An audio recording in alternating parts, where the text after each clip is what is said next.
रक्षाबंधन भाई बहन के प्यार और विश्वास का प्रतीक माना जाता है और ये विश्वास और त्याग की कहानी तो युगों युगों से चली आ रही है, पुराणों से चली आ रही है। सबसे पहले रक्षाबंधन देवी लक्ष्मी ने मनाया था राक्षसों के राजा राजा बलि को अपना भाई बनाकर। 99 यज्ञ पूरे करने के बाद जब दैत्यों के राजा राजा बलि 100वां यज्ञ करवा रहे थे स्वर्ग लोक पर राज्य करने के लिए, तभी तीनों लोकों में हाहाकार सा मच गया। सभी देवता डरकर विष्णु के पास मदद मांगने गए, क्योंकि अगर 100वां यज्ञ पूरा हो जाता तो राजा बलि तीनों लोकों के स्वामी बन जाते। तब भगवान विष्णु ने कहा, फिक्र मत करो, जीत निश्चित ही तुम्हारी होगी। और तब हुआ विष्णु जी का 5वां अवतार, जिसका नाम था वामन अवतार, जिसने देवताओं को इस मुसीबत से बचाया था। जब राजा बलि अपना 100वां यज्ञ कर रहे थे, तभी भगवान विष्णु का वामन अवतार, जो कि एक बौना था, एक ब्राह्मण के रूप में वहाँ दान मांगने पहुँचे। राजा बलि, हे ब्राह्मण देव, आपको क्या चाहिए? जो मांगना है मांग लीजिए, आप राजा बलि के यज्ञ में आए हैं। तभी ब्राह्मण देव बोले, हे राजन, मुझे ज़्यादा कुछ नहीं चाहिए, मुझे सिर्फ 3 पग भूमि चाहिए। यह सुनकर वहाँ खड़े तमाम लोग हंसने लगे और कहने लगे, इस बौने का पग है ही कितना। और तब राजा बलि ने कहा, ठीक है प्रभु, आप ले लीजिए 3 पग भूमि।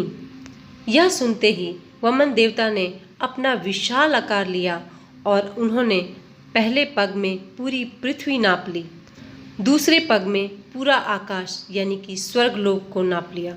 इस प्रकार वामन देव ने 2 पग में ही पूरा ब्रह्मांड नाप लिया और कहने लगे, हे राजन, तीसरा पग कहाँ रखूं? और तभी राजा बलि, जो भगवान विष्णु को पहचान नहीं पाए थे, कहने लगे, हे प्रभु, मेरे पास अब कुछ नहीं बचा सिवाय मेरे शीश के। हो सके तो आप अपना तीसरा पग मेरे शीश पर ही रख दीजिए। फिर भगवान विष्णु ने अपना तीसरा पैर राजा बलि के सिर पर रखा, जिसका भार इतना ज़्यादा था कि राजा बलि सीधे पाताल लोक पहुंच गया। और तब भगवान विष्णु अपने असली रूप में आकर कहने लगे कि हे राजन, मैं तुम्हारे समर्पण भाव से बहुत प्रसन्न हूँ, मांगो क्या मांगते हो? तब राजा बलि बोले, हे प्रभु, पाताल लोक में मुझे राक्षसों से सुरक्षा चाहिए, वहाँ पे बहुत दुष्ट राक्षस रहते हैं, मुझे उनसे सुरक्षा के लिए मुझे आप चाहिए, आप मेरे साथ चाहिए। और भगवान विष्णु ने कहा, ठीक है। और यह बात सुनकर देवी लक्ष्मी बहुत चिंतित हो गई। भगवान विष्णु के बिना वैकुंठ लोक खाली लगने लगा।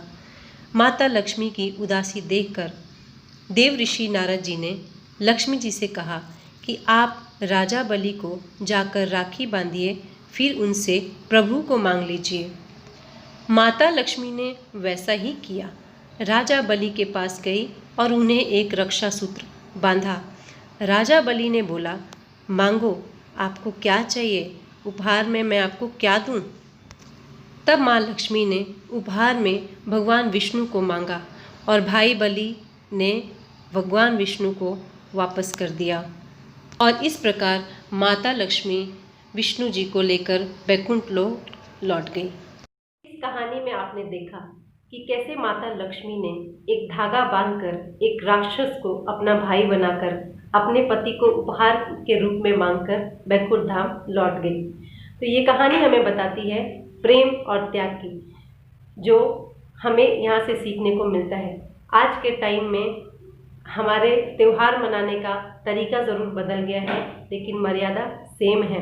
आज भी बहनें भाइयों के लिए दुआ मांगती है, एक धागा बांधकर भाइयों की लंबी उम्र की कामना करती है, और आज भी भाई उपहार देते हैं। ये बात और है कि उपहार के रूप में कुछ और देते हैं, लेकिन उससे भी बड़ी बात ये है कि इस रिश्ते में प्यार और इज्जत बनी रहे, प्यार मोहब्बत बनी रहे, क्योंकि भाई बहन ही एक ऐसा बंधन है जो माता पिता के बाद एक दूसरे के साथ चलते हैं, बाकी कुछ नहीं है। तो बनाए रखिए अपने भाई बहनों की जोड़ी, लुटाते रहिए अपनी बहन पे प्यार, देते रहिए अपने भाई को दुआ। इसी दुआ के साथ मैं आप सबको दुआ देती हूँ, सबको विश करती हूँ। Happy Rakshabandhan to all of you. खुश रहिए, मस्त रहिए, अपने भाई बहनों की जोड़ी बनाए रखिए। Thank you so much.